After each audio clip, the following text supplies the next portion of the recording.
Programme हालात हाजरा देखने वालों की खिदमत में मोहब्बत भरा सलाम। नाज़रीन, आज मैं देख रहा था कि जो मरीम नवाज़ है वो एक प्रोग्राम कर रही थी और वहाँ पे अभी भी कुछ गुलाम नज़र आ रहे थे जो ज़हनी तौर पर भी गुलाम है और जिस्मानी तौर पर भी इसलिए गुलाम है कि कोई उसकी कुर्सी ठीक कर रहा है, कोई उसके कुछ ठीक कर रहा है, कोई कुछ कर रहा है। और ये गुलामी इस तरह खून में गर्दिश कर रही है कि मेरा नहीं ख्याल कि इससे इतनी जल्दी बाहर निकला जाए। एक ये भी मसला हमारे पाकिस्तान में है कि मज़हब को और हमने सियासत को इकट्ठा किया हुआ है। ये भी सबसे बड़ा प्रॉब्लम बना हुआ है। आप जो लोग यूरोप में रहते हैं उनको इल्म है कि जो मज़हब है वो अलहदा, सियासत अलहदा। हमारे खिचड़ी बनी हुई है, किसी को कुछ समझ नहीं आ रही। इसी तरह जो वज़ीर दफ़ा है उन्होंने ये बता दिया है कि पाकिस्तान जो है वो दिवालिया हो चुका है। बहुत बड़ी खबर दी है। इनके पास यही खबरें होती हैं, पाकिस्तान नाजुक हालात से गुजर रहा है, पाकिस्तान मुश्किल हालात से गुजर रहा है। इनके मुंह से कभी आप कोई अच्छी खबर नहीं सुन सकते। जवेद इकबाल चीमा साहब आज हमारे साथ होंगे, आगाज़ करेंगे कि क्या मज़हब और सियासत जिस तरह चल रही है इससे पाकिस्तान के लोगों को कोई नुकसान हो रहा है या कोई फ़ायदा हो रहा है, या इसी वजह से आज हम ना मज़हब को समझ सके ना सियासत को समझ सके। जी चीमा साहब। हाँ जी, अस्सलाम वालेकुम रहमतुल्लाहि व बरकातुहू। मुबारक साहब, क्या हाल है? ठीक है। अल्हम्दुलिल्लाह, शुक्रिया। आप कैसे हैं सर? हाँ, बात आपकी ठीक है। हमने वो वैसे तो इकबाल ने कहा था कि दीन जो है ना उसको सियासत से दूर नहीं करना चाहिए, मगर हमने कुछ खिचड़ी और तरह की पकाई हुई है जी। कि ना दीन हमारी समझ में आ रहा है और ना सियासत हमें हमारी समझ में आ रही है। क्योंकि ना तो हम पूरे इस्लामी कानून पे चल रहे हैं और ना हम अपने बनाए हुए कानून पे चल रहे हैं। तो जब कानून की इम्प्लीमेंटेशन ही नहीं है, किसी कानून की कोई पासदारी नहीं है जी, तो वहां ये आपकी बात ठीक है, तो फिर खिचड़ी पकेगी और क्या होगा। क्योंकि ना तो हम पूरे दीन पे चलने वाले हैं और ना हमने आज तक पाकिस्तान के आइन की कोई पाबंदी की है। आपके सामने सारा कुछ हो रहा है, फोन टेप हो रहे हैं और सब जलालतें हो रही हैं। मुझे तो ऐसा लग रहा है कि पाकिस्तान वैसे भी मेरे दिल से जो बड़ी आह निकल रही है ना, तो मेरा दिल करता है क्यों, अब इसमें क्या रह गया। आपको ना तो हमारा दीन महफूज है और ना हमारा कोई पाकिस्तान महफूज है और ना हमारी अपनी जात कोई महफूज है, ना किसी की इज्जत नफ्स महफूज है। अखलाकी कदरें वो खत्म हो चुकी हैं। हर कोई जो है ना वो दूसरे को नंगा करने पर तुला हुआ है। और हमारी जो गेम चल रही है, जो वीडियो गेम चल रही है, जो ऑडियो गेम चल रही है और जो एक दूसरे के खिलाफ झूठ के पलंदे में जो है ना वो बनाए जा रहे हैं, तो कहाँ गया दीन, कहाँ गया दीन। मतलब दीन का तो हमने बोरिया बिस्तर कब का गोल कर चुके हैं। अब तो यही है दुआ के बस इससे तो बेहतर है हम इस गुलामी के चक्कर से दूसरी गुलामी में चले जाएं। वो माई लाड वाली पहले वाली गुलामी वही बेहतर थी। फिर इस गुलामी में आके तो आपने देखा कि अभी तक हम वो सीधी तौर पर भी गुलाम है। जैसे आप कह रहे थे, ठीक कह रहे थे कि अभी तो कुर्सियां सीधी करने वाले हम गुलाम हैं सीधी तौर पे। क्यों, हमें बना दिया गया ना। 70 साल में जो हमारे साथ सलूक किया गया उसका फल ये है, उसका फल ये खा रहे हैं। वो उसका फल ये खा रहे हैं कि इनको गुलाम जो है ना मैसर है हर वक्त, और इनको नारे लगाने वाले और इनके आगे पीछे होने वाले अभी तक लोग उसी तरह ही हैं। इनकलाब नाम की कोई चीज अभी नजर नहीं आ रही। और जब तक अवाम ना उठे, मुल्क में इनकलाब ना आए, तो फिर इस मुल्क का कोई फायदा नहीं है। इसमें सीधा नहीं हो सकता, खासकर जब तक ये टोला है, जिंदा है, ये इक़्तिदार में हूं या ना हूं। अगर ये पाकिस्तान की सरजमीन पे जिंदा है तो मुल्क नहीं चल सकता। इस मुल्क का अल्लाह ही हाफिज़ है। इससे बेहतर वो बेच तो इन्हें दिया है अंदर खाते, मगर अब खुल्लम खुला जो है ना वो इकरार कर रहे हैं। ऐसा ऐसा सब कुछ वाज़ेह होता जाएगा। चीमा साहब, उस तरफ बाद में आते हैं। मुझे ये बताइए, आप पूरी दुनिया में घूमते फिरते रहे, यूरोप में भी, अरब में भी, ये आपने कहीं पे देखा है अरब के चलो अगर यूरोप की बात करें, आप यूरोप में है तो कभी देखा है कि इतनी खुशामद की जाती है कि अब मैं कौन से अल्फाज इस्तेमाल करूँ, गैर अखलाकी तो हम इस्तेमाल नहीं कर सकते, मगर वो कोशिश की जाती है हर हाथ से हम इसमें से क्यों नहीं बाहर निकल रहे? यही बात, इसी आजादी की बात इमरान खान कर रहा है। यही बात है जो आपने अभी बात की है। इसी का वो इसी सवाल का वो जवाब है कि हम अभी तक उसी गुलामी में हैं, उसी तक अंग्रेजों की गुलामी में है। जिस तरह 1947 से पहले इंडिया में थे, उसके इंडिया बनने से पहले जो गुलामी थी, वही गुलामी अभी तक हमारे हम जो है ना उसी को तय चल रहे हैं। जहन गुलाम है, इसलिए उस गुलामी से बाहर नहीं निकल सके, क्योंकि पै दर पै जो हमारे हुक्मरानों ने हमारे साथ किया है ना, वो गुलामी की जंजीरें टाइट करते गए हैं। गुलामी की जंजीरों से हमें आजाद नहीं किया, और ना हम आजाद होने की हमने क्या कोशिश करनी थी, जबकि जंजीरें ही जो है ना वो बढ़ा दी जाती थी। उसको बजाय ढीला करने के कोई ऐसा बंदा आया ही नहीं जिसने थोड़ी सी भी जंजीरें ढीली की हूं। तो हमारे साथ मामला ये हुआ है कि हम गुलाम थे और गुलाम हैं और गुलाम ही रहेंगे जब तक हम हमारे अंदर शौर नहीं आएगा और हम उठेंगे नहीं अपना हक लेने के लिए। आप समझते कि मजहबी रहनुमाओं ने भी कोई अपना रोल अदा नहीं किया? उन्होंने भी लोगों को जो तालीम थी इस्लामी, जो अदल की तालीम थी, वो देने में नाकाम रहे वो लोग भी? सबसे ज्यादा कसूरवार, जो मेरे हुक्मरान से ज्यादा दीनी जमातों के सरबराह, वो ज्यादा कसूरवार हैं इस बात में। दीन के ठेकेदार जो हैं, जिन्होंने हर डेढ़ दिन की मस्जिद अलग बनाई हुई है, उन्हीं ने उनका भी इस मुल्क को तबाह करने में उतना ही रोल है जितना हमारे हुक्मरानों का है। उन्होंने भी उसी तरह ही, वो जिस तरह एक हिंदू एक सिख वजीर बना दिया जाता है अकलीती, और एक अकलीती उधर से ले लिया जाता है, कभी उसको हज का दे दिया जाता है, कभी और वजीर मजहबी अमूर कोई भी उसको दे दे, एक वो दीन का आ जाता है। तो वो उससे भी बदतर हालात हैं। जो 1947 से पहले तो दीन हमारे अंदर था ना, वो बहुत ज्यादा, आज से 70 साल पहले दीन बेहतर था। आज का दीन जो है ना, वो तो हम बटे हुए हैं, वो फिरकों में बटे हुए हैं। दीन क्या है? दीन का तो हमने जनाजा कब का उठा चुके हैं हम। अब तो सिर्फ अपनी अपनी मस्जिद, अपनी अपनी वो कुर्सी है और अपनी अपनी मस्जिद है, और अपना अपना सिक्का चलाने के लिए अपने अपने खानगाहें हैं और अपने अपने जो है ना अड्डे हैं, वो पैसा कमाने वाले और जो है ना अपने काम निकालने वाले। वो भी तो मैं दीनी जो सरबराह हैं, वो भी तो इसी का तगोदों में लगे रहते हैं कि किस हुक्मरान के जो है ना कौन हुक्मरान हमें ज्यादा नवाजता है, वो उसके हमने बंदों को कहना है, अपने मरीजों को इसके नारे लगाओ। यही हो रहा है। और दीन का बेड़ा गर्क करने में, बल्कि पाकिस्तान का बेड़ा गर्क करने में, आपकी बात से इत्तेफाक करता हूं कि सबसे ज्यादा रोल हमारे दीनी हलकों का।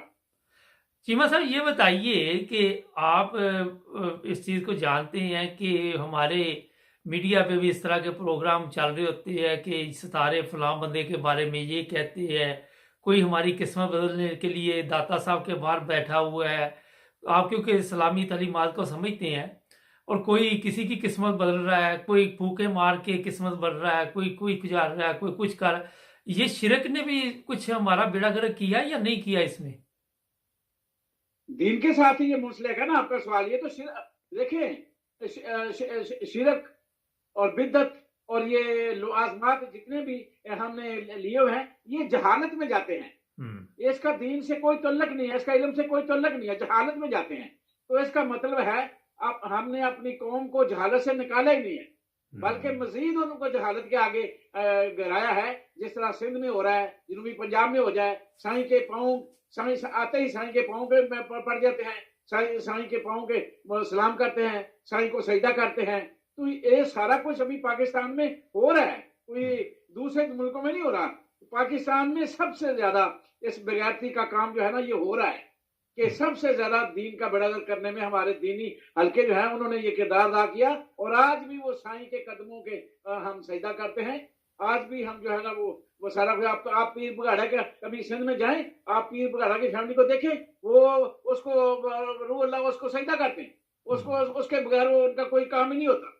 सारे काम वो उन्होंने लेने के लिए उसको सजदे पे सजदा, और फिर अपनी जो है ना उसके आगे गुजारिश करते हैं। यानी वही चल रहा है। उससे बदतर हालात हैं जो खानगाहों के हालात हैं, जो तवीज धागे के हालात हैं, जो शिरक और बिदत इतना आम है कि आपको जो है ना हर एक फुट नहीं, 1 इंच के बाद आपको जो है ना बिदती और शिरक करने वाले मिलेंगे। इसलिए इस पाकिस्तान का बेड़ा गर्क होना है और होकर रहेगा। और मैं तो कहता हूँ हो जाए, क्योंकि अब मजीद तमाशा हम तो देख नहीं सकते, अल्लाह जल्ले शानू देख रहे हैं, तो फिर वो जाने, उनका काम जाने कि अल्लाह जल्ले शानू क्या चाहते हैं। मैं तो जो है ना इस झूठ और फरेब और मक्कारी से और इस शिरक और बिदत से इतना तंग आ चुका हूँ कि मैं सोचता हूँ कि अब तक अजाब क्यों नाज़िल नहीं हुआ। हम दुनिया में सबसे ज्यादा शिरक और बिदत इस पाकिस्तान की सरजमीन पे पाया जा रहा है। एक ब्रेक का कहा जा रहा है, ब्रेक लेते हैं, ब्रेक के बाद आपकी खिदमत दोबारा हाजिर। हमारे चैनल को सब्सक्राइब करें, हमें फॉलो कीजिए, टिकटॉक पर भी और फेसबुक पर, यूट्यूब पर भी सब्सक्राइब करें, और अपने दोस्तों को भी बताएं कि सिर्फ एक ही चैनल है जहां पे सच और हक की बात की जाती है। जी नाज़रीन, ब्रेक के बाद आपकी खिदमत में दोबारा हाजिर। होता ये है कि इंसान इतना दुखी हो जाता है हालात देखकर। जब लोग यूरोप में रहते हैं उनको पता है यहाँ कायदे है, कानून है और किस तरह असूलों के साथ लोग ज़िंदगी गुजारते हैं।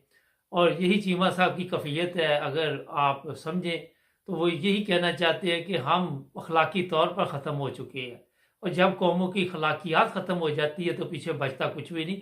चीमा साहब, ये मुझे बताइए कि आज जो हालात आप देखते हैं इसमें अवाम का क्या कसूर है? जब उनको तालीम नहीं दी गई, जब उनको समझ ही नहीं दी गई, जब उनको शौर ही नहीं दिया गया, अगर कोई बच्चा हो उसकी तरबियत नहीं कोई कर सकता, तो उसमें अब अवाम बेचारी किस तरह निकले इस अजाब से?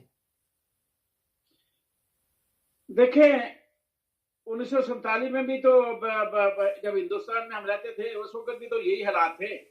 तो हम निकले, चले, उन्हें एक लीडर मैसर आ गया था, उस लीडर की वजह से सारे निकले। तो आज भी हमारे सामने एक लाइन ऑफ एक्शन देने वाला लीडर तो है, इमरान खान, मगर बात यह है कि अवाम अभी तक उस हिसाब से, जिस हिसाब से अवाम को निकलना चाहिए था, या जिस तरह वो उसके पीछे लब्बैक कहनी चाहिए थी, जिस तरह इनकलाब का रास्ता हमवार होना चाहिए था, वो अभी तक होता नजर नहीं आ रहा। इसलिए कि आज वो पैसे की चमक दमक उस वक्त से ज्यादा है। आज खरीदो फरोख्त का सिलसिला उस 1947 के वक्त से ज्यादा है, क्योंकि जिस वजह से ये फिरकों में बटे वाले लोग अभी तक अपने उसी हिसाब से जो है ना वो गेम खेल रहे हैं जहां से पैसा आ रहा है। और ये छोटी छोटी पार्टियां जो हैं, जैसा कराची की MQ में है, या और जो छोटे छोटे बाप पार्टी और ये पार्टी और वो पार्टियां, राजा रियाज जैसे बगैरत खंजीर कुत्ते में इस तरह के लोग, और फिर ये राणा सनाउल्लाह जैसे खंजीर, ये फिर जब सारे हालात ये हैं, तो जब इतने फिरकों में बटे वाले लोग और इतने ज्यादा जगीरदारों सरमायादारों के नीचे रहने वाले तबकात में शामिल ये अवाम कि कहाँ किस किस छतरी के नीचे से किस तरह निकले, ये है सबसे बड़ा सवाल, कि वो सारे उन छतरियों के नीचे दबे हुए हैं। कोई स्कूलों मदरसों की छतरी के नीचे हैं, कुछ जगीरदारों की छतरियों के नीचे हैं, कुछ सरमायादारों की छतरियों के नीचे हैं, कुछ सियासी पार्टियों के ग्रोह, छोटे छोटे ग्रोह की, और कुछ अपने अपने मफादात करोड़ों लेके। देखे ना, मुद्दे इनकलाब लाने वाली थी ना औरतें, चंद इमरान खान के साथ थे, तो 25 30 40 बंदे 50 लोटे बन गया। क्यों? कि पैसे की चमक दमक ने उनका बेड़ा गर्क कर दिया। अल्लाह अल्लाह खैर चलो, निकले इनकलाब के लिए थे, देख गए। बिल्कुल। अच्छा चीमा साहब, ये अगर हमारे वज़रा के ये बकायदा बता दें कि हम दिवालिया हो चुके हैं, तो आप क्या समझते हैं कि इससे बड़ी शर्म की बात क्या हो सकती, बजाय इसके कि वो आके बड़ा फख्र से बता रहे हैं। डूब कर मर नहीं जाना चाहिए था इससे पहले, बताने से पहले? पहली बात तो यह है कि इंटरनेशनल लेवल पे तो चल रहा है कि हमारे सासे भी बिक चुके हैं और हमारे साथ बहुत कुछ हो चुका है, और बोरे हवाले दिए जा रहे हैं इधर उधर के।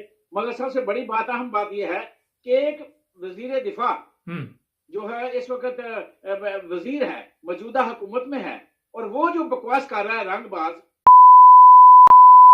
पार्लियामेंट के अंदर कि ये हो जाना है, वो हो जाना है, ये वो हो जाना है, हम ये का वो एक जो है ना वो क्या कहता है वो गाफ क्लब भेज दें तो पैसे पूरे हो जाते हैं। भाई तू इंसान का पुत्र है, बगैरत ना बन, तू फिर वजारत तू छोड़ दे, हुकूमत छोड़ दो, या फिर बेचो। अगर तुम्हारे अंदर इतनी है गैरत, अगर गैरत भी तुम्हारे अंदर खत्म हो गई, बगैरत बन गया, शर्म भी नहीं है, हया भी नहीं है, बात करते वक्त शर्म हया का ख्याल रखो कि कौन सी बात कर रहे हो। अगर तुम गाफ क्लब बेचना चाहते हो तो बेच दो, तुम्हें किसने रोका है? बताओ कौम को किसने रोका है? और या तो तुम इनका हल बताओ कि ये हल है, जो हल है वो तुम उसको जा नहीं रहे। इसका हल है कि तुम इलेक्शन कराओ और मुल्क जो है ना वो उसके सपोर्ट करो, जो अवामी नुमाइंदा है। तुम अवामी नुमाइंदा नहीं हो। अगर तुम मुल्क के साथ चिमटना भी चाहते हो और अपनी जो है ना लोगों को बता भी रहे हो कि ये होने वाला है, ये होने वाला है, तो फिर कर भी नहीं कुछ सकते। तो भाषण भी दे रहे हो, तो फिर बगैरती से निकलो और छोड़ दो हुकूमत। अच्छा, सिंध के एक स्पीकर है, उनसे आज एक सहाफ़ी ने सवाल किया कि जो तुर्की के सदर हैं उन्होंने अपनी आधी जायदाद जो है ना वो ज़लज़ला ज़दगान के लिए वक़्फ़ कर दी है, पाकिस्तान मुश्किल हालात में, तो आप लोग क्यों नहीं इस तरह का काम करते? तो वो कहने लगा जी हर मुल्क के सदर के अपने मामलात हैं। मुझे ये बताइए कि ये जो दौलत भी इन्होंने बनाई तो पाकिस्तान की है ना, और अगर ये दे भी देते तो फिर लूट लेना। पाकिस्तान कहाँ दौड़ा जा रहा है, इधर ही बैठा हुआ है, तो अपनी दौलत क्यों नहीं लेके आते चीमा साहब ये पाकिस्तान में? मुबारक साहब, यही तो बात समझने वाली है। अब आवाम को ये शऊर कौन दे, किस तरह आवाम के अंदर शऊर आए कि तुम जो दिवालियापन होने की बात कर रहे हो, पाकिस्तान का बेड़ागर कर दिया तुमने और बेड़ागर मजीद होने की बात कर रहे हो, तो फिर अपना पैसा क्यों नहीं इसमें उसे कर्जा उतार देते? अपना पैसा क्यों नहीं इस्तेमाल करते? मैंने तो पहले भी ऐसे कहा था कि तुम इस कौम के ऊपर अपना करम करो, रहम करो और अपना पैसा इसमें लगा दो, वापस ले लेना, किस्तों के साथ लेना। तुम कर्जे हंसने ही दे दो इस मुल्क को, और मुल्क को तुमने लूटा हुआ है, इधर से लूट के तुम ले गए हो, अब दोबारा इस मुल्क को दे दो और अपनी हुकूमत करो। और तुम इक़्तिदार ही चाहते हो ना, तो इक़्तिदार इस तरीके से हासिल कर लो। बट जब तुम इतना भाषण देते हो, ये है, ये गलती है, ये गलती है, ये गलती है, ये गलती है, अंधेरा हो जाएगा, पैसे की कीमत ये हो जाएगी, सड़कों पे पैसे पड़े होंगे, लोगों को परवाह नहीं होगी। ओ भाई, तू सब कुछ बता रहा है बगैरत, तो कर ना, इसका हल बता कि इसका हल ये है, ये करना चाहिए। ना तुम उसके साथ मिलके बैठते हो इमरान के साथ, ना तुम सियासी तौर पे उसको साथ हाथ मिलाने को तैयार हो, और ना उसको असेंबली में, जब वो असेंबली में नहीं आता तो गालियां देते हो, जब वो असेंबली में आना चाहता है तो बगैर तो इस्तीफे मंजूर कर लेते हो। तो फिर करो, अगर कुछ कर नहीं सकते तो हुकूमत छोड़ दो, वो इलेक्शन कह रहा है, इलेक्शन पर चले जाओ, और कोई काम ऐसा तो करो जो इंसानियत वाला है। तुम हमें भाषण दे रहे हो, ये है, वो है, हमारे पास कुछ नहीं है। भाई तुम्हारे पास कुछ नहीं है तो किस बगैरत ने तुम्हें कहा था कि तुम हुकूमत में आओ? तुमसे नहीं हो रहा तो जाओ हुकूमत से किसी और के वाले कर दो, तुम ऐसे बात जाओ, अब वो जाने, उसका काम जाने, वो संभाल लेगा। नहीं संभाल देना तो इलेक्शन करवा दो, फिर जो आएगा वो संभाल लेगा, फिर जो होगा देखा जाएगा। कम से कम कोई लाइन ऑफ एक्शन तो दो। सिर्फ बात कर रहे हो, बातें कर करके कौम को जो है ना वो दिमाग खराब कर रहे हो। अच्छा चीमा साहब, ये बताइए, ब्लड प्रेशर जरा इतना हाई ना करे, बड़ा अहम सवाल इस पे आपके सवाल से कि निकल आया। ये कहते हैं इलेक्शन के पैसे नहीं है, और जब उन्होंने अपने इस्तीफे वापस लेने की कोशिश की तो उनके इस्तीफे मंजूर कर लिए, फिर ज़िमनी इलेक्शन करवाए जाएंगे, और फिर ये कह रहे कि हम ज़िमनी इलेक्शन में हिस्सा भी नहीं लेंगे। अब मुझे बताइए कि इससे बड़ी बेवकूफ़ कौन होगी जो इनका तमाशा देख रही है? झूठ बोल रहे हैं मुबारक साहब, झूठ पे झूठ बोल रहे हैं। इस झूठ की वजह से हम तबाह हो रहे हैं। इनके झूठ बोलने की वजह से, इनके ये तमाशा लगाने की वजह से, इनके फ्रॉड की वजह से, इनके लूट मार की वजह से हमारा पाकिस्तान तबाह हुआ है और मजीद तबाह हो रहा है। इसका बेड़ा गर्क किया इन्होंने पाकिस्तान का, सिर्फ इसलिए कि झूठ बोल रहे हैं। जब तुम इससे पहले इस्तीफे मंजूर किए, पैसे नहीं थे, तो फिर कौमी असम्बली के हल्कों के इलेक्शन किस तरह हो गया? अभी तुमने इस्तीफे मंजूर किए हैं, वो इलेक्शन करवा रहे हो, वो उसके पैसे किधर से आ गए? ये झूठ बोल रहे हैं, ये झूठ बोल रहे हैं। इतने झूठे मक्कार फरेबी हैं, दगाबाज हैं कि अब इनके अंदर कुछ जरा रत्ती बराबर भी शर्म हया गैरत नहीं है। चीमा साहब, वैसे आपको मेरी बात समझ आई है कि पैसे भी नहीं है, इस्तीफे भी मंजूर करवा लिए और हमने ज़िमनी इलेक्शन में हिस्सा भी नहीं लेना? सीधी सी बात है, बंदे को समझ में आता है कि देखो यार कैसे पागल बना रहे हैं लोगों को। वो तुम्हारे उस तरफ लगाने वाले पैसे हैं, दौरे करने के लिए पैसे हैं, पार्लियामेंट में 85 वजीरों को पैसे देने के लिए पैसे हैं, और तुम्हारे लवाजमत नई बुलेट प्रूफ कारें मंगा रहे हैं, उसके लिए तुम्हारे पास पैसे हैं। 155 गाड़ियां आ रही हैं, कामों के लिए तुम्हारे पास पैसे हैं। और सिर्फ नहीं है तो इलेक्शन के लिए पैसे नहीं है, वो भी पंजाब और केबी के, बाकी सारे इलेक्शन जिमनी इलेक्शन जो नेशनल असेंबली को स्टेट कराने के लिए पैसे हैं, हर काम के लिए पैसे हैं, सिर्फ नहीं है तो केपी के और पंजाब में इलेक्शन कराने के लिए पैसे नहीं है। हाँ जी, तो नहीं है तो सारे मुल्क का इलेक्शन एक साथ कराओ, अल्लाह अल्लाह खैर सलाह, फिर जो निगरान है वो पैसे लगा लेगी, कर लेगी, तुम साइड पे हो जाओ जी। तुम्हारे एक ही हाल है ना कि तुम्हारे पास पैसे नहीं है, बहुत असेंबली डिजॉल्व करो और इलेक्शन का ऐलान करो सारे मुल्क में दोबारा, और आप साइड पे हो जाओ, फिर जो इलेक्शन कराएगा वो सारा पैसों को बंदोबस्त कर लेगा, अल्लाह अल्लाह खैर सलाह, वो चीफ से कराए या चीफ ऑफ आर्मी स्टाफ कराए वो कर लेंगे, तुम साइड पे हो जाओ ना, तुम छोड़ दो ना कुर्सी, तुम्हारे पास कुछ नहीं है ना, तुम फिर इसको छोड़ क्यों नहीं देते, इसको छोड़ दो, हुकूमत छोड़ दो, हुकूमत से अलग हो जाओ, फिर जो निगरान आएगा वो करवा लेगा, वो जहां मसीह पैसे वो में इंतजाम करना है वो कर लेगा, तुम्हारे पास कुछ नहीं है तो छोड़ दो, बस वो घर चले जाओ, एक यही हल है, और क्या हल है तुम्हारे झूठ बोलने का। बहुत शुक्रिया चीमा साहब ने टाइम दिया, अपना ख्याल रखें, thank you ji. Thank you नाज़रीन, ये आपको अगर मेरी बातें समझ आई हो तो मेरा ख्याल है कि लोगों को भी बताइए, हमारी आवाम बेचारी ना समझ है बहुत ज़्यादा, उनको समझ नहीं है, उनको समझाने की कोशिश करें जिनमें शऊर है, जिनमें अक्ल है, कि यार ये देखो किस तरह हमें बेवकूफ़ बनाते हैं, इन्होंने कौन सा तरीका ढूंढा हुआ, खुद ही सवाल करते हैं या खुद ही जवाब देते हैं लोग, और रिजल्ट कोई भी नहीं होता। तो आप खुद देखिए कि पाकिस्तान के हालात किस तरह ठीक हो सकते हैं। प्रोग्राम देखेंगे आज मुबारक के साथ, आज पाकिस्तान के साथ जुड़े रहे हमारे साथ। अस्सलाम वालेकुम नाज़रीन, प्रोग्राम है आज पाकिस्तान के साथ। आज आपको बताएंगे कि पाकिस्तान में हमारे जितने भी हुक्मरान आए उन्होंने पाकिस्तान के साथ क्या किया। पहले ये तस्वीरें देखें, ये पीछे देखें और फिर इधर भी देखिए, नीचे देखिए। ये वो लोग हैं जिन्होंने पाकिस्तान को कंगाल कर दिया। जी हाँ, देश कंगाल हो चुका है और हुक्मरान अमीर से अमीर होते गए। आज मैं आपको बताऊंगा कि ये किस तरह हमारे जो हुक्मरान हैं, हमारी पाक फौज की आला क़यादत है, वो अरबपति कैसे होती है और किस तरह इन्होंने मुल्क को लूटा। कल मैं सोशल मीडिया पे एक पिक्चर देख रहा था, एक वीडियो देख रहा था। एक बुजुर्ग थे 70-80 साल के, उन्होंने कोई वजन उठाया हुआ था और कोई चीज़ बेच रहे थे, और मैं सोच रहा था कि एक तरफ यूरोप है, यहाँ पे अगर आप काम नहीं भी करते फिर भी आपको पेंशन मिलती है, आपकी बेनिफिट मिलती है ताकि आप एक अच्छी ज़िंदगी गुजार सके। मगर हमारे हुक्मरानों ने, ये जिन लोगों की तस्वीरें आपको मैं पीछे दिखा रहा हूँ, इन्होंने पाकिस्तान के साथ ऐसा जुल्म किया। इन लोगों ने पाकिस्तान के नाम पे कर्जे लिए। जी हाँ, कर्जे लेने के बाद मोटरवे बनाई, एयरपोर्ट बनाए, स्टील मिल, जो भी कुछ किया गया इनसे इन्होंने किया। उसके बाद उन तमाम चीज़ों को गिरवी रख दिया गया। पहले इन्होंने जब कर्जे लिए, फिर बाहर से कोई मशीनरी मंगवाई तो उस पर कमीशन खाया। कमीशन खाने के बाद फिर इनका पेट नहीं भरा, इनके पेट की दोजख नहीं भरी और ये फिर चीज़ें गिरवी रखते गए। अब बताया जा रहा है कि जो भी हमारे एटमी असासे है वो भी गिरवी रख दिए जाएंगे। उसके बाद पाकिस्तान के साथ क्या सलूक होगा ये तो आने वाला वक्त बताएगा। मगर जो हालात बता रहे हैं कि पहले इस देश को कंगाल कर दो, इनको भूख और फलास की दुनिया में पहुंचा दो।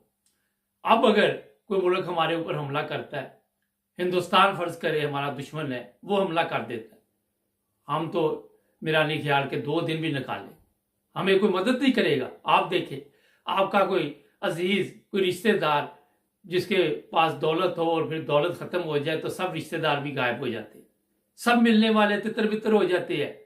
ये तजर्बे हैं हमारी जिंदगी के। मैं आपको बताना चाहता हूं कि ऐसे नजदीकी लोग भी आपको कहेंगे कि इनसे बचो, ये अब बिल्कुल खत्म हो चुकी है, कहीं हमारे से कोई पैसे लेके वापस ही ना दे, पैसे ही ना मांगने आ जाए। यही हालत इस वक्त पाकिस्तान की हुई है। ये जितनी कमीशन इन्होंने खाई, ये सब कुछ इनके बच्चों के नाम है, किसी की बहू के नाम है, किसी के बेटे के नाम है, किसी की बेटी के नाम है। ये अमीर लोग हैं और इन्हीं पैसों के, आपके पैसों से जो आपसे इन्होंने लिए, आपके मुल्क से जो कमीशन ली, जो लूट मार की, उसी के सर पर ये आपके ऊपर हुकूमत करते हैं, उसी से बंदे खरीदते हैं, उसी से बंदों को कत्ल करवाते हैं, उसी से मॉडल टाउन के कत्ल हुए, उसी से गुल्लू भट्ट पैदा होते हैं। और ये पाकिस्तान की कौम की एक बदनसीबी समझ ले, बदकिस्मती समझ ले। हमारी पाक फौज ने जो किरदार अदा करना था वो नहीं कर सकी।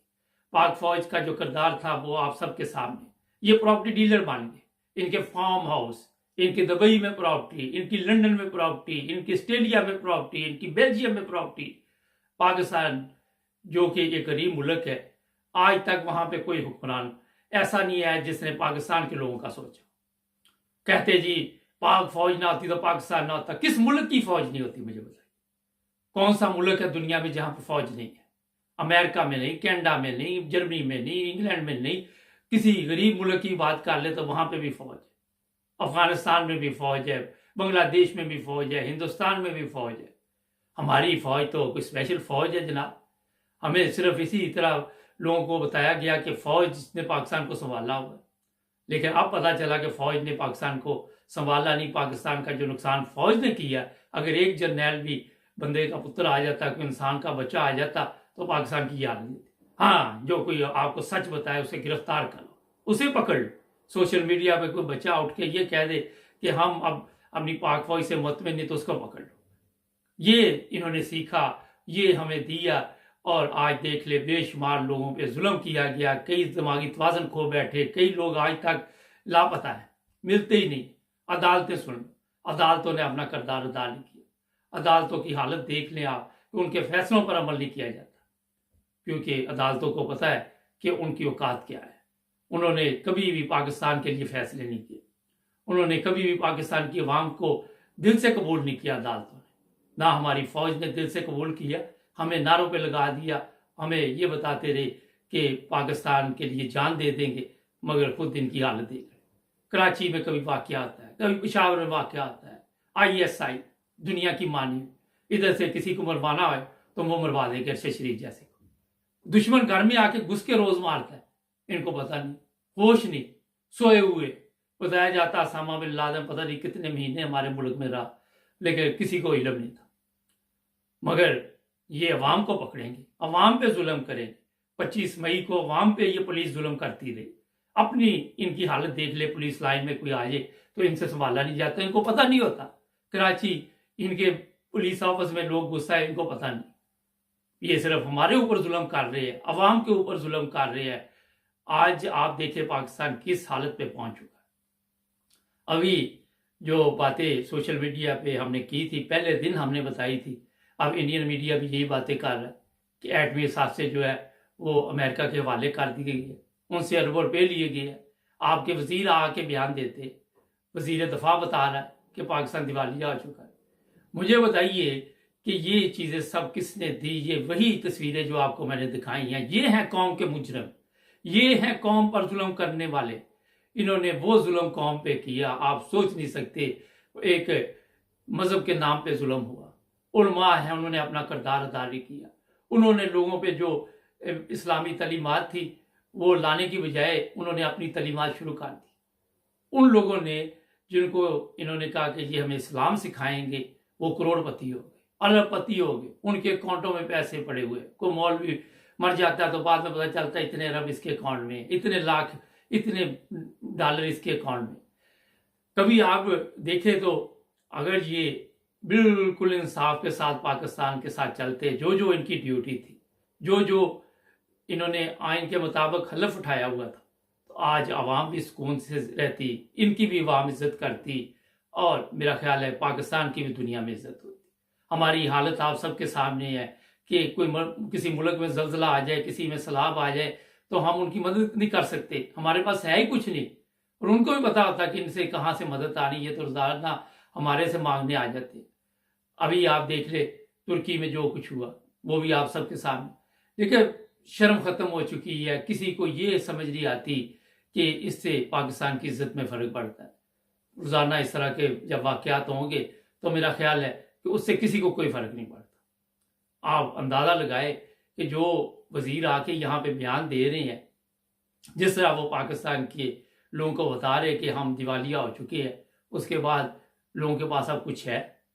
ये बताने का असल मकसद यही है इनको, जो जो वजीर आते हैं, कि ये हमारी करतूतें हैं, मगर खुल के ये बयान नहीं करेंगे, क्योंकि ये हरामखोर हैं। ये हरामखोर इतने बड़े हैं कि इन्होंने दिवालिया किया पाकिस्तान को और लोगों को गुमराह किया। आज भी आप देख ले, लोग इनके साथ है, 20% साथ है, क्योंकि उनको खरीदा हुआ है, वो दौलत के जरिए खरीदा जाता है। आपने देखा यहाँ पे तो असम्बलियां बिक जाती है, यहाँ अदालतें बिक जाती है, यहाँ चीफ ऑफ आर्मी स्टाफ बिक जाते हैं। आपको कोई दुनिया में ऐसा मुल्क नहीं मिलेगा। आप देख ले, नजर दौड़ा के देख ले, आपको कोई ऐसा मुल्क नहीं मिलेगा जहां पे हर चीज खरीदी जा सकती है, हर चीज बेची जा सकती। जब आप अपनी कमजोरियां लोगों को बताएंगे, दूसरे ममालिक को बताएंगे, और फिर आपके हमारी इज्जत भी की जाए, हमें मदद भी की जाए। यही वजीर दफा बता रहा कि मैंने अपने हुक्मरानों को अपने साथ जाते देखा और मिन्नते करते देखा कि हमारी मदद करो, हम दिवालिया हो रहे। ये हालत हो चुकी है पाकिस्तान की। मैं ये जो आपको बता रहा हूँ, इनको सिर्फ ये इमरान खान को गिरफ्तार कर लो, इमरान खान पे झूठे मुकदमात बना दो, इमरान खान के साथ किसी और को पकड़ लो, कभी किसी पे तशद्दुद कर दो, कभी किसी को मार दो। कभी आपने सुना इन्होंने किसी दुश्मन को भी मारा हो?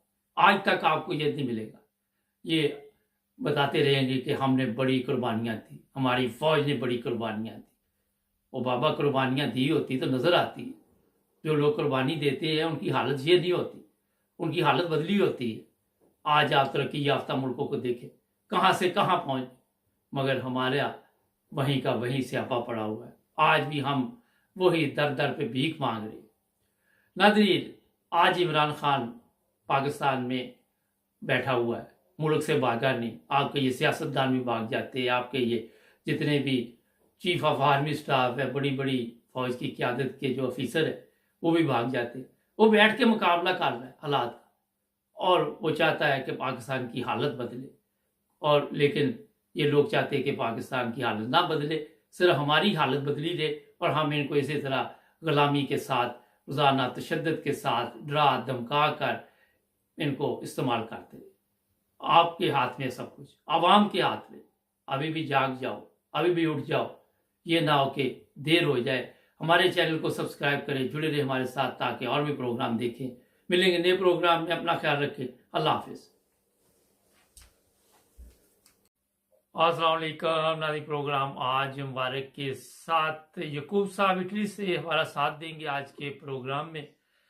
इलेक्शन मुझे तो होते नजर नहीं आ रहे। आपके इल्म में सदर ने खत लिखा और इलेक्शन कमीशन ने कहा जी हम आपके साथ मुशावरत नहीं कर सकते। इसी तरह दूसरे इदारे भी यही काम कर रहे हैं। आज सोशल मीडिया पे एक मैं प्रोग्राम देख रहा था, तो एक इदारे के खिलाफ एक लड़के ने जब बात की, तो वो सहाफ़ी कहने लगे जी इदारों के खिलाफ कोई बात ना करे। अब हमारे इदारों की हालत देख लें कि वो जिस तरह चक्कर दे रहे हैं। यकूब साहब, ये क्या हो रहा है? इलेक्शन कमीशन कहता है कि मैं सदर से मुशावरत नहीं कर सकता, मैं इलेक्शन नहीं करवा सकता, सुप्रीम कोर्ट के हुक्म पर वो अदालत में नहीं जाता, तबीयत खराब हो जाती। यहाँ से शुरू करते हैं, बताइए जरा। जी अस्सलाम वालेकुम वरहमतुल्लाह। तमाम पाकिस्तानी में तो सलाम, बच्चों ਨੂੰ ਪਿਆਰ। ਜਿਵੇਂ ਸਾ ਵਰਦੇ ਆ ਹੁਣ ਹਰ ਚੀਜ਼ ਦੀ ਹੱਦ ਹੁੰਦੀ ਹੈ, ਜਿਸ ਵੇਲੇ ਹੱਦ ਟੱਪ ਜਾਏ ਤੇ ਫਿਰ ਜੰਗ ਹੀ ਹੁੰਦੀ ਹੈ। ਕਿੰਨਾ ਵੀ ਕੋਈ ਸਬਰ ਕਰ ਸਕਦਾ ਹੈ, ਸਬਰ ਦੀ ਵੀ ਹੱਦ ਹੈ। ਤੇ ਹੁਣ ਅਰਜ਼ੇ ਆ ਬਈ ਇਲੈਕਸ਼ਨ ਦੀ ਲੋੜ ਹੀ ਨਹੀਂ ਹੈ। ਇਲੈਕਸ਼ਨ ਤੁਸੀਂ ਕਰਾ ਵੀ ਲਓ ਕੱਲ, ਜੇ ਇਹ ਚੀਫ ਇਲੈਕਸ਼ਨ ਕਮਿਸ਼ਨਰ ਬੈਠੇ ਆ, ਇਹ ਹੀ ਜਿਹੜਾ ਉਹ ਇੰਨੇ ਮੌਲਵੀ ਦਾ ਮੁੰਡਾ ਮੁਨਾਫਿਕ ਜਿਹੜਾ ਉਹ ਆਰਮੀ 'ਚ ਬੈਠੇ ਆ ਸਰਬਰਾਹ, ਜਿਹਦੀ ਨਾ ਸ਼ਕਲ ਕਹਿੰਦੀ ਹੈ ਸਰਬਰਾਹ, ਤੇ ਨਾ ਉਹਦੀ ਬਾਡੀ ਕਹਿੰਦੀ ਹੈ ਸਰਬਰਾਹ, ਤੇ ਨਾ ਉਹਦੀ ਅਕਲ ਕਹਿੰਦੀ, ਜਿਹੜਾ 6 ਸਾਲ ਬਾਜਵਤ ਮੁਤਹਿਦ ਰਿਹਾ, ਔਰ ਨਾਲ ਦੂਜੇ ਵੀ ਜਨਰਲ ਜਿਹੜੇ ਨਾ। ਕੋਈ ਲੋੜ ਨਹੀਂ ਇਲੈਕਸ਼ਨ ਦੀ, ਇਨਕਲਾਬ ਦੀ ਲੋੜ ਹੈ। ਅਗਰ ਇਨਕਲਾਬ ਨਹੀਂ ਤੇ ਇਲੈਕਸ਼ਨ ਗਿਆ ਜਨਮ ਵਿੱਚ। ਅੱਛਾ ਹਾਂ, ਪਹਿਲਾਂ ਫੌਜ 'ਚ ਸਟਾਫ ਹੋਵੇ, ਜਿਹੜੇ ਜਨਰਲ 15-20 ਹੈ। ਤੁਸੀਂ ਤੁਹਾਡਾ ਮੈਂ ਲਫ਼ਜ਼ ਇਸਤੇਮਾਲ ਕਰ ਰਿਹਾ, ਇਤਸਾਬ ਹੋਵੇ 15-20 ਦਾ। ਇਤਸਾਬ ਕਿਹੋ ਜਿਹਾ ਹੋਣਾ ਚਾਹੀਦਾ? ਅੱਬਲ ਤੇ 100-150 ਨਹੀਂ ਕਿ 15-20 ਦਾ ਲਾਜ਼ਮੀ ਹਰ ਕੀਮਤ ਤੇ। ਅਗਰ 15 ਜਨਰਲ ਆਪਣੇ ਇਤਸਾਬ ਤਖਤਾਦਾਰ ਤੇ ਨਹੀਂ ਪਹੁੰਚਦੇ, ਔਰ ਇਹ ਚੀਫ ਇਲੈਕਸ਼ਨ ਕਮਿਸ਼ਨਰ ਬੈਠੇ ਹੈ, ਔਰ ਇਹ ਦੁੱਲੇ ਦਲਾਲ ਦਾ ਪੋਤਲਾ ਵਜ਼ੀਰ ਆਜ਼ਮ ਜਿਹੜਾ ਤਮਾਸ਼ਾ ਹੈ, ਜਿਹਨੂੰ ਇਨਸਾਨ ਕਹਿਣਾ ਤੋਹੀਨ ਹੈ। ਅਗਰ ਉਹ ਇਸਲਾਮੀ ਜਮਹੂਰੀਆ ਪਾਕਿਸਤਾਨ ਦਾ ਵਜ਼ੀਰ ਬੈਠੇ ਹੈ, ਇਹ ਹੀ ਵਜ਼ੀਰ ਦਾਖਲ ਹੈ, ਇਹ ਹੀ ਵਜ਼ੀਰ ਖਾਰਜਾ ਹੈ। ਔਰ ਤੁਸੀਂ ਤੱਕੋ ਕਿਆਮਤ ਦੀਆਂ ਨਿਸ਼ਾਨੀਆਂ, ਜਿਹਨੂੰ ਧੋਤੀ ਦੇ ਸਾਈਕਲ ਤੇ ਪਿੱਛੇ ਬਹਿ ਕੇ ਲਾਰੀ ਦੇ ਡਰਾਈਵਰ ਥਕਾਵਟ ਮਹਿਸੂਸ ਕਰਨੀ ਚਾਹੀਦੀ ਹੈ, ਉਹ ਬੰਦਾ ਵਜ਼ੀਰ ਖਾਰਜਾ ਬੈਠੇ ਹੈ। ਜਹਾਜ਼ ਲੱਭੇ ਹੈ, ਇਸ ਪੇਨੇ ਮੌਲਵੀ ਦੇ ਮੁੰਡੇ ਨੂੰ ਯਾਦ, ਇਸ ਦੁੱਲੇ ਦਲਾਲ ਦੇ ਪੁੱਤਰ ਨੂੰ ਯਾਦ, ਇਸ ਵਜ਼ੀਰ ਖਾਰਜਾ ਜਿਹੜਾ ख्वाजा सलाम नाल के धोती बन के लाले ने ड्राइवर थकावट दूर करे, वह वजीर खारजा तमाशा लगे मुल्क में इलेक्शन की लोड़ है। और तक कोई बगैर जो इंसान है शर्जील मेमन, वो 4 शैतान दियां नानियां ते पैरलां जिहड़ियां बैठियां ने, 4 शीन ही बड़ियां ने, शादिया मरी, शाला रजा, शर्मीला फरूकी, शेरी रहमान, और तेरी की लोड़ है शर्जील मेमन की बगैरत इंसान। तू अपने अकेलियां का बाग बचाने वास्ते गरीबां लोगों के घर रोले ने जालम दिया बचिया, ते तू भौंकना हर वेले शेख रशीद, तू तो शेख रशीद और गंदा वाल है उहदे नाल नहीं रल सकदा। तू तू तैनूं होर कोई काम नहीं लभा, तू हो गई हूं। और सईद गनी हो गया इको जरा मुछां रखियां हैदराबाद का, जिन्होंने पता नहीं क्या मौला बख्शिया ते मनु दा नाम ही याद आंदा, बगैरता इंसान जरा कहंदा शहीद बेनज़ीर दा बेटा, ओए जड़ा और जालिम दे बच्चे जे तू नहीं चलना बोलते जी गलत नहीं है। शहीद कित्थों है बेनज़ीर शहीद, और कित्थों है पुट्टो शहीद, वो कातल है अपने इल्जाम नूं पहुंच गया। ਉਹਦਾ ਜਿਹੜਾ ਹੀਰੇ ਦਾ ਹਾਲ ਜਿਹੜਾ ਚੋਰ ਹੈ ਜਿਹੜਾ ਰਲ ਕੇ ਚੋਰੀ ਕਰਦੀ ਜੀ ਉੱਥੇ ਪਿਆ ਸੁਦਰਲੈਂਡ बैंक में जी हुक्म करो, जी हुक्म करो तुम्हारी मगर। अच्छा ये बताइए कि जो तालीम याफ्ता लोग हैं पाकिस्तान में, वो रेडी लगा रहा है, ठेला लगा रहा है, टैक्सी चला रहा है, रिक्शा चला रहा है, और जो मुजरिम है वो मुल्क चला रहे हैं, ऐसा मुल्क आपको पूरी दुनिया में मिल सकता है? मैं पहले ही अर्ज की थी कोई लोड़ नहीं इलेक्शन की। अगर यह जो बंदे सीटा में बैठे ने तो जवेद साहब इनकलाब की लोड़ है, खूनी इनकलाब है, कोई और हद नहीं जे बिल्कुल दुआई खुदा दी जुल्म दी देर लग रही है। पेने मौलवी का मुड़ा मुनाफिक जेड़ा ये जनाब अली सहन करके आवे ना टीवी से बह के आखे कुरान के हाथ कोई हाफिज शफ्ज नहीं जे, कोई ईमानदार मौलवी का पुत्र नहीं जे, कोई जनरल नहीं जे, ये चोरी चुकी करके इनकी शक्ल तो कोई मुंह ही नहीं अच्छा जिक्र खलोतिया होंगे ये जनरल है पाकिस्तान का, ऐसी रखते मुल्क का, ये चोरी चुकी करके गया है जे, ये गुलाम जे, ये बिल्कुल मुनाफिक जे, मुनाफिक जे, मुनाफिक जे, कोई जनरल नहीं जे, अच्छा कोई लोड़ नहीं जे। अगर चीफ आ जो इलेक्शन कमिश्नर टगे का बंदा है, और ना सुप्रीम कोर्ट की गल मनदा है, ना वो सदर की गल मनदा है, टगे का बंदा जग्गा बने है, कोई है जे इलेक्शन की लोड़, तुसीं हुक्म कर लो तुहाडी विश्वास आई है। अच्छा ये दसो, मैं भी पंजाबी जी पूछना ਤੁਹਾਨੂੰ, ਐਟਮ ਦੀ ਤੁਸੀਂ ਗੱਲ ਕੀਤੀ ਏ, ਕਹਿੰਦੇ ਐਟਮੀ ਸਾਸੇ ਜਿਹੜੇ ਨੇ ਉਹ ਵੀ ਗਿਰਵੀ ਰਖਾ ਦਿੱਤੇ ਨੇ। रखाए नहीं रखान लगे ने, जे कौम ने गलत ना खाधी तो गए सो मिलो, फिर वही काम यूक्रेन तेरे आखे रखे बिल्कुल गेम दंदे ते पहुंची है। अगर कौम गैरत नहीं खानी जवेद साहब, ये कौम का काम है, कला इमरान दे 2 हथ ने, और जी बगैरत की बच्ची भौंकदी 24 घंटे जी आती है मेरा बाप, और तेरे बाप नूं ते और बाप आखना उन्होंने लीडर आखना लानत उन्होंने लोगों के जो लीडर मनते रहो तो फाका खाना खोता बुजदल क्यों तू बुजदल बंदा ਉਹਦੇ ਚ ਗੈਰਤ ਦੀ ਰਮਕ ਹੈ ਕੋਈ, ਜਿਹਨੇ ਕੁੜੀ ਆਪਣੀ ਘੋੜੀ ਸੰਗਾਲ ਕੇ ਜੈਂਟਿਕ ਬਣ ਉਹਨੂੰ ਮਰਦ ਮਰਜਮ ਕਹੋ, ਮਰੀਮ ਨਵਾਜ਼ ਉਹਨੂੰ ਕਹੋ ਐਕਸੀਡੈਂਟ ਵਾਲੀ, ਸਫਦਰਵਾਲ ਦੀ ਬੀਵੀ ਐਕਸੀਡੈਂਟ ਵਾਲੀ, ਅੱਜ ਸਾਥੀ ਬੀਵੀ, ਉਹ ਅੱਜ ਸਾਥੀ ਬੀਵੀ ਹੈ, ਉਹ ਸ਼ੌਂਕ ਨਾਲ ਕੋਈ ਬੀਵੀ ਨਹੀਂ। ਉਹਨੂੰ ਕਹੋ ਸਫਦਰਵਾਲ ਦੀ ਬੀਵੀ ਐਕਸੀਡੈਂਟ ਵਾਲੀ ਬੀਵੀ, ਉਹਨੂੰ ਕਹੋ ਉਹਨੂੰ ਮੱਤ ਮਰੀ। ਇੱਕੋ ਡੱਡੂ ਚ ਆਜੇ ਬੈਠੇ ਭੌਂਕਣ ਵਾਸਤੇ, ਤੱਕੋ ਨਾ ਮੁਸਲਮਾਨਾਂ ਨੇ ਰੱਖੇ ਨੇ ਤੇ ਕਿਰਦਾਰ ਹਿੰਦੂਆਂ ਦਾ। मैं दावे नाल कह सकना मेरे को शर्त ला ले इजड़े का नानका ते इन्हां दे नानके हिंदू ने, ओ हिंदू उत्थे ने, ओ मेरी एक कजन ने उहदे मुदी दे, ओ बुजुर्ग कोई पाकिस्तान दा तलक नहीं है, ना जरदारी दा, ना उहदे इजड़े दा, ना शबादे दा, ना नवाजे दा, ना उन्हां दी औलाद दा। दुआई खुदा दी है ये इस वेले पाकिस्तान नूं अगियार, ਉਹ ਫਿਰ ਵੀ ਅਗਿਆਰ ਵੀ ਆਪਣੇ ਉਹਨਾਂ ਦਾ ਕੋਈ ਕਸੂਰ ਤੇ ਲੈ ਹੀ ਭਾਵੇਂ ਤਲਾਕ ਨੂੰ ਮੰਨਦੇ ਨੇ, ਉਹਨਾਂ ਕੋਲ ਕਸੂਰ ਲੈਣ ਦੇ, ਉਹ ਆਪਣੇ ਮੁਲਕ ਨਾਲ ਲਾਇਲ ਨੇ, ਆਪਣੇ ਮੁਲਕ ਨਾਲ ਮੁਹੱਬਤ ਕਰਦੇ ਨੇ। ਔਰ ਜ਼ਾਲਮ ਦੇ ਬੱਚੇ ਲੁੱਟਦੇ ਇਸ ਮੁਲਕ ਨੂੰ, ਤੁਹਾਡਾ ਦਾਅ ਲੱਗ ਗਿਆ, ਤੁਸੀਂ ਲਾਲਦੇ ਹੁੰਦੇ ਹੋ, ਕਹਿੰਦੇ ਹੋ ਉਹ ਅਸੀਂ ਟਗੇ ਟਗੇ ਤੇ ਗਗੜਿਆ, ਸਾਡਾ ਦਾਅ ਲੱਗ ਗਿਆ, ਅਸੀਂ ਇਸ ਮੁਲਕ ਦੀ ਤਾਂ ਖੈਰ ਮੰਗੀ ਹੈ। ਔਰ ਅਸੀਂ ਜਿਹੜੇ ਸਾਹਿਬ ਯੂਰਪ 'ਚ ਬੈਠੇ ਹਾਂ ਉਹ ਮਜ਼ਦੂਰੀ ਕਰਨ, ਇਸ ਮੁਲਕ ਨਾਲ ਅਸੀਂ ਲਾਇਲ ਨਹੀਂ, ਤੁਸੀਂ ਇੰਗਲੈਂਡ ਨਾਲ ਲਾਇਲ ਨਹੀਂ ਹੋ, ਮੈਂ ਇਟਲੀ ਨਾਲ ਲਾਇਲ ਨਹੀਂ ਹਾਂ। ਅਸੀਂ ਮੈਂ ਆਪਣੀ ਔਲਾਦ ਨੂੰ ਅੱਲਾ ਦੀ ਕਸਮ ਮੈਂ ਕਹਿੰਦਾ ਮਜ਼ਹਬ ਆਪਣੇ ਤੇ ਚੱਲੋ, ਮੁਲਕ ਇਸ ਨਾਲ ਮੁਹੱਬਤ ਕਰੋ ਜਿੱਥੋਂ ਖਾਣੇ ਆ। ਇਹ ਜਿਹੜੇ ਆਮ ਸਾਡੇ ਜਾਹਿਲ ਲੋਕ ਨੇ ਮੁਸਲਮਾਨ ਕਹਿੰਦੇ ਨੇ ਯਾਰ ਕਾਫਰਾਂ ਨੂੰ ਲੁੱਟਣਾ ਜਾਇਜ਼, ਮੈਂ ਕਹਿੰਦਾ ਕਿਹੜੀ ਕਿਤਾਬ ਦੀ ਕਿਹੜਾ ਕੁਰਾਨ ਪੜ੍ਹੇ ਕਿੱਥੇ ਲਿਖਿਆ? ਮੇਰੀ ਇੱਥੇ ਕਈ ਵਾਰ ਲੜਾਈ ਹੋਈ ਹੈ, ਮੈਂ ਹਸਪਤਾਲ ਜਾਣਾ 2 ਰਾਣੀਆਂ ਮੇਰੇ ਵੈਲ ਪੈ ਗਈ ਹੈ ਕਿਉਂਕਿ ਮੈਂ ਡਾਇਰਸੀ ਕਰਨਾ, ਮੇਰੇ ਨਾਲ ਜਿਹਦਾ ਬੈੱਡ ਹੈ ਮੁਸਲਮਾਨ ਹੈ, ਮਰੋਕ ਦੀ ਫਾਤਿਮਾ ਨਾਂ ਹੈ, ਮੈਨੂੰ ਉਸ ਨਾਂ ਦੀ ਲਾਜ ਹੈ, ਮੈਂ ਉਹਨੂੰ ਜਾਂਦੇ ਸਲਾਮ ਕਰਨਾ, ਮੈਂ ਨਾ ਉਹ ਮੇਰੇ ਤੋਂ ਵੱਡੀ ਹੈ, ਜ਼ਈ ਫਿਰ ਮਰਨ ਵਾਲੀ ਹੋਈ ਹੈ, ਮੈਂ ਨਾ ਫਾਤਿਮਾ ਸਲਾਮ, ਉਹ ਦੂਜੀ ਲੜਕੀ ਕਈ ਵਾਲੀ ਤੂੰ ਇਹਨੂੰ ਸਲਾਮ। ਉਹ ਫਿਰ ਇੱਕ ਮੁੰਡਾ ਵੀ ਜੋ ਤੇ ਉਹ ਬੜਾ ਸਮਝਿਆ ਬੰਦਾ ਪੜ੍ਹਿਆ ਲਿਆ, ਉਹਨੇ ਕਿਹਾ ਉਹ ਮੁਸਲਮਾਨ ਹੈ, ਉਹਦੀ ਮੁਸਲਮਾਨ ਭੈਣ ਨੂੰ ਉਹ ਸਲਾਮ ਕਰਦਾ, ਸਾਨੂੰ ਬੁਲਜੋਲ ਨੂੰ ਆਦ, ਉਹਨਾਂ ਨੂੰ ਮੈਂ ਇਟਲੀ ਜਹਾਜ਼ ਨੂੰ ਕਿਹਾ ਸਾਨੂੰ ਇਟਲੀ ਜਹਾਜ਼, ਉਹਨੂੰ ਉਹਦੀ ਮੁਸਲਮਾਨ ਭੈਣ ਵੱਡੀ ਹੈ, ਉਹਦਾ ਇੱਜ਼ਤ ਕਰਦਾ, ਉਹਨੂੰ ਸਲਾਮ ਕਰਦਾ, ਉਹਦਾ ਵਤਨ। ਹੁਣ ਮੇਰੇ ਨਾਲ ਛੱਡ ਗਈ ਨਾ ਜਿੱਦ ਕਰਨੀ, ਪਹਿਲਾਂ ਮੇਰੇ ਨਾਲ ਥੋੜੀ ਜਿਹੀ ਲਰਜ ਕਰੀ, ਹੁਣ ਮੇਰੀ ਮਤਲਬ ਮੇਰੀ ਇੱਜ਼ਤ ਕਰਦੀ ਹੈ, ਠੀਕ ਹੈ, ਉਹਦਾ ਆਪਣਾ। ਅੱਛਾ ਇਹ ਦੱਸੋ, ਅੱਛਾ ਮੈਂ ਕਹਿਣਾ ਚਾਹੁੰਦਾ ਕਿ ਦੇਖੋ ਅਸੀਂ ਜਦੋਂ ਪ੍ਰੋਗਰਾਮ ਕਰੀਏ ਨਾ, ਉਹਦੇ ਵਿੱਚ ਨਾ ਅਸੀਂ ਹਿੰਦੂ ਲਿਆਈਏ ਨਾ ਮੁਸਲਮਾਨ ਲਿਆਈਏ, ਕੋਈ ਮਜ਼ਹਬ ਨਾਲ ਲਿਆਈਏ, ਅਸੀਂ ਗੱਲ ਕਰੀਏ ਪਾਕਿਸਤਾਨ ਦੀ। ਅਗਰ ਤੁਸੀਂ ਹਿੰਦੂ ਦੀ ਗੱਲ ਕਰੋਗੇ, ਹਿੰਦੂ ਤੇ ਆਪਣੇ ਮੁਲਕ ਨੂੰ ਬੜੀ ਅੱਗੇ ਲੈ ਗਏ ਦੇ ਨੇ। ਇੱਥੇ ਯੂਰਪ ਦੇ ਵਿੱਚ ਤੁਹਾਨੂੰ ਇੰਡੀਅਨ ਬੇਸ਼ੁਮਾਰ ਨਜ਼ਰ ਆਉਣਗੇ, ਔਰ ਉਹ ਬੜੀ ਤਰੱਕੀ ਦੇ ਵਿੱਚ ਜਾ ਰਿਹਾ ਮੁਲਕ। ਔਰ ਅਸੀਂ ਦੇਖ ਲਓ ਕਿ ਪਾਕਿਸਤਾਨੀ ਅੱਜ ਤੱਕ ਇੱਕ ਕੌਮ ਨਹੀਂ ਬਣ ਸਕੇ।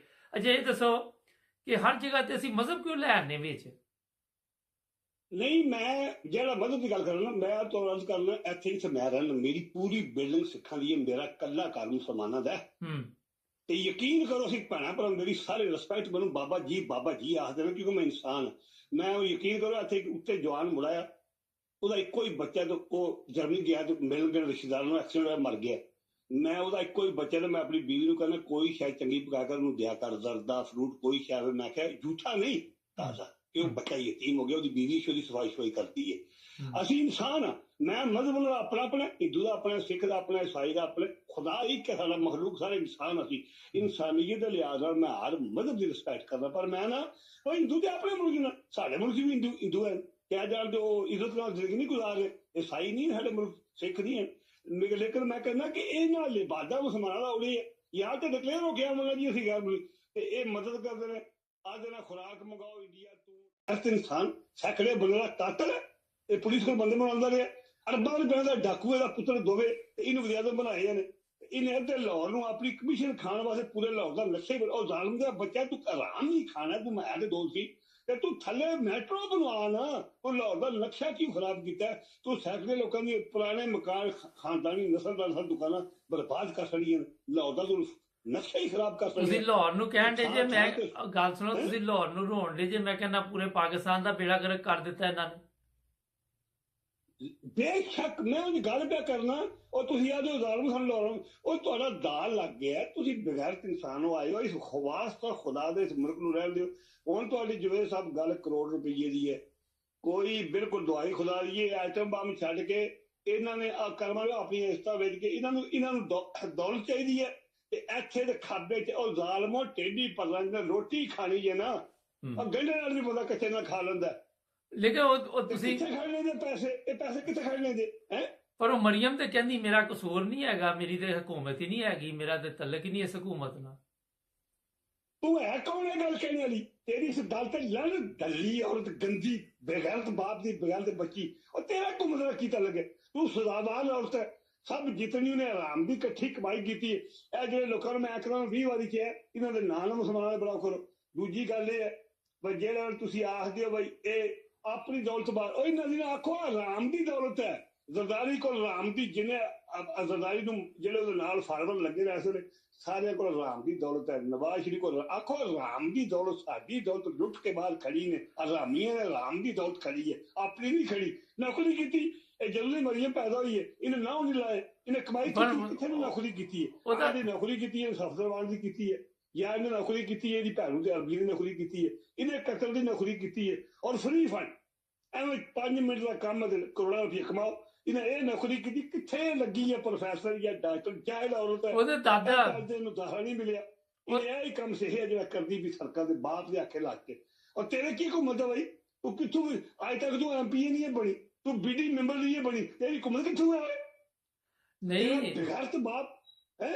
ਨਹੀਂ ਲੇਕਿਨ ਉਹ ਤੇ ਕਹਿੰਦੀ ਮੇਰੇ ਦਾਦਾ ਜਿਹੜਾ ਸੀ ਉਹਦੀ ਪ੍ਰਾਪਰਟੀ ਸੀ, ਉਹ ਮਿਲੀਅਨੇਰ ਸੀ, ਅਰਬਪਤੀ ਸੀ। ਇਹ ਆਇਆ ਜੇ ਬਾਬਾ ਰਾਤੀ ਦੀ ਫੈਕਟਰੀ ਮੁਲਾਜ਼ਮ ਨੇ ਇੰਜੀਨੀਅਰ ਰਾਤੀ ਕਰ ਉਹ ਬਾਹਰ ਜ਼ਮਾਨ ਭਰ को ਪਿਆ दिया। मेरा ये 20 साल पहले 95,000 रुपया, आज जो 10 लाख रुपया बनता है। देख लो कुत्ते के बच्चे बाबा खलोते हैं जमान पर बाद, वो आदे ही ना मैनू मेरे 2 पुत्र जवान मरवाए ने, मैं सच्ची गल करते हैं, वो आदे कातल ने चोर, वो आदे मेरा 20 साल पहले 95,000 रुपया मेरा नौकरी मुकल दिया बाहर, वो इस वे साहब का जवेद साहब वो कितने बने 20 साल बाद है, और 4 बार जमा करो तो 20 लाख रुपया बनता है। इन्हें च गलत है। और बाबा खड़ोते है, बाबा लाओ इंटरव्यू परसों की कर लो क्लिप बाद। ये चोर ने डाकू दादा तेरा तेरे दादे ने चीज तेरी भैन निक्की सऊदी अरब जाके बुढ़े 50 साल दे तेरा बाबा घोड़े खुरियां ना दे, तेरा दादा बाहर टकरे बना रहा है, टकरी चोर है तेरा। क्यों किथों तेरा दादा अरब पसी आया और दुल्ले दलाल का मुड़ाया ਜਿਹੜਾ ਉਹ ਉੱਥੇ ਅੰਮ੍ਰਿਤਸਰ ਬਾਜ਼ਾਰ ਹੀਰਾ ਮੰਡੀ ਦੇ ਫੁੱਲ ਵੇਚਦੇ ਆ ਮੋਤੀ ਇਹਦੇ, ਉਹ ਕਿੱਥੋਂ ਅਰਬ ਵੀ ਪਾਕਿਸਤਾਨ ਚ ਆਇਆ। ਅੱਛਾ ਇਹ ਦੱਸੋ ਹੁਣ ਤੁਸੀਂ ਇਹ ਚੀਜ਼ ਦੱਸੋ ਕਿ ਇਹ ਇਮਰਾਨ ਖਾਨ ਕੱਲ ਅਦਾਲਤ ਚ ਜਾਏਗਾ? लाजमी जाएगा। जवेद साहब क्या करना अगर अदालत अगर तुम दसा मैं अगर गैरत खानी है या इस मुल्क को असले बचाना है जजें बचाना जी ਤੁਹਾਡਾ ਖਿਆਲ मजबूर ने ਜਿਹੜੇ ਪਹਿਲੇ हालात नार्मल रहे ना, जिन्होंने जजा ने हमजा घर बैठे इतवारी अदालत खोल के उसकी जमानत मंजूर की है। जिन्होंने जजा ने कल तक मर गया ना, तो मैं आख्या माड़ी गल लिखिया मोबाइल च एक जरा लोहारा दलाल जरा जनम वासल हो गया, मैं क्या गल नहीं करनी चाहिए। चलो मलक यूं गलतियां कीतियां होंदियां, लेकिन कलमा गवाया मुसलमान मर गया ਤੇ ਇਹ ਵੀ ਤੇ ਕਲਮਾ ਅੱਛਾ ਗੱਲ ਸੁਣੋ ਇਹ ਵੀ ਤੇ ਸਾਰੇ ਕਲਮਾ ਗੋਈ ਨੇ ਜਿਹੜੇ ਕੰਮ ਕਰਨ ਦੇ ਜਿਹੜੇ ਮੁਲਕ ਦਾ ਬੇੜਾ ਗਰਕ ਕਰਨ ਦੇ, ਤੇ ਇਹ ਵੀ ਕੱਲ ਨੂੰ ਮਰ ਜਾਣ ਤੇ ਫਿਰ ਇਹਨਾਂ ਦੀ ਵੀ ਇਹੀ ਕਹਿਣਾ ਕਿ ਇਹ ਗੱਲ ਨਾ ਕਰਨੀ ਚਾਹੀਏ। ਕੋਈ ਕੰਮ ਬੰਦੇ ਦੇ ਪੁੱਤਰਾਂ ਨਾਲ ਕੋਈ करे तो ਉਹਦੀ तारीफ की जाती कि उन्हें बंदे के पुत्रा वाला काम भी ना किया। नाज़रीन बड़ी माजरत के साथ हुआ ये कि प्रोग्राम चल रहा था यकूब साहब के साथ, जज्बाती हो गए और वो फिर गालियां निकालनी शुरू कर देते हैं। मैं बार बार काटता रहा, बार बार डिस्टर्ब हो रहा था, तो उनसे माजरत की है कि आप जब ब्लड प्रेशर ज़रा लो हो जाए फिर बात करेंगे। बात उनकी बिल्कुल दुरुस्त है कि आप खुद अंदाज़ा लगाएं कि पाकिस्तान में जो आज हालात बने हुए हैं, कहते हैं कि अदालतों से इंसाफ मिल सकता है। अल्लाह करे अदालतों को ये समझ आ जाए कि हम इंसाफ के लिए बैठे हुए हैं और लोग हमारे ऊपर इत्मीनान भी कर रहे हैं और लोगों के पास रास्ता भी कोई नहीं, या तो कोई रास्ता हो तो फिर भी तो लोग इस वक्त जो कुछ भी देख रहे हैं अदालतों की तरफ देख रहे हैं। सुप्रीम कोर्ट ने यह कहा था कि ये जो दहशतगर्दी के इस तरह के मुकदमात हैं वो गलत है, गैर कानूनी है। अब इमरान खान ने कल कोर्ट में जाना है या नहीं जाना, मेरा नहीं ख्याल वो कोर्ट में जाए, क्योंकि उसकी जान को भी खतरा है और कोशिश की जा रही है कि उस केस को खारिज किया जाए। अब ये सुप्रीम कोर्ट की अदालत बात मानती है या फिर इस केस को सुप्रीम कोर्ट में लेके जाना पड़ेगा। मेरा ख्याल है कि अगर ये रिजेक्ट करते हैं या कोई ऑब्जेक्शन लगाते हैं तो फिर सुप्रीम कोर्ट में ये अपील की जाएगी और सुप्रीम कोर्ट के पास इस तरह के केस पहले भी जा चुके हैं। अगर आपको बड़ी अदालत से जाके इंसाफ मिलना है, बड़ी अदालत में सब कुछ करना है, तो मेरा फिर छोटी अदालतें भी कौम का वक़्त ज़ाया कर रही हैं, कौम का पैसा ज़ाया कर रही हैं, लोगों का टाइम ज़ाया कर रहे हैं। इस पर भी गौर कीजिएगा। हमारे चैनल को सब्सक्राइब करें, जुड़े रहे हमारे साथ ताकि और भी प्रोग्राम